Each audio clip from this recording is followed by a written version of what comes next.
Hello friends, welcome to TRK vlogs. எல்லாருக்கும் happy new year. எல்லாருக்கும் new year எப்படி போச்சு? எங்களுக்கு ரொம்பவே நல்லா போச்சு. லாஸ்ட் வீடியோவிலே பாப்பாவுக்கு உடம்பு சரியில்லை மட்டும் தான் போட்டிருந்தேன். இப்போ ரொம்ப நல்லா இருக்கா, எல்லாமே சரியாயிடுச்சு. என்ன இப்போ கொஞ்சம் எக்ஸ்ட்ரா சேட்டை தான் அதிகமாக இருக்குது. பாப்பா வளர வளர நிறைய டைம் கிடைக்கும்னு நினச்சேன். இப்போ தான் தெரியுது இன்னும் டைம் அதிகமாக தான் எடுத்திருக்கா.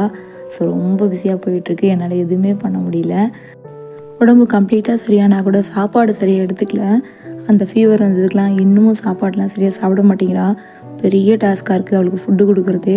ரொம்ப கஷ்டமாக போகுது. பாப்பா ரொம்பவே ஒல்லியாயிடுச்சு. சரி பார்க்கலாம் அப்படின்ட்டு நாங்கள் இருக்கோம், கொஞ்சம் விட்டு பிடிக்கலான்ட்டு. அடுத்து நீங்கள் நியூ இயர்க்கு என்னெல்லாம் ரெசல்யூஷன் எடுத்தீங்கன்னு கண்டிப்பாக சொல்லுங்கள். நான் நிறைய பாயிண்ட்ஸ் எழுதி வச்சுருக்கேன், 10 பாயிண்ட்ஸ்க்கு மேலே. ஆனால் அதெல்லாம் ஃபாலோ பண்ண முடியுமான்னு தெரியல. நான் நினச்சா பண்ணிவிடுவேன், ஆனால் எனக்கு டைம் தான் சுத்தமாக கிடைக்கல. ஆனால் அந்த இயர் ரெண்டுக்குள்ளே கண்டிப்பாக 4 பாயிண்ட்ஸாவது பண்ணணும்னு நினைக்கிறேன். பண்ணும்போது கண்டிப்பாக உங்கள்கிட்ட ஷேர்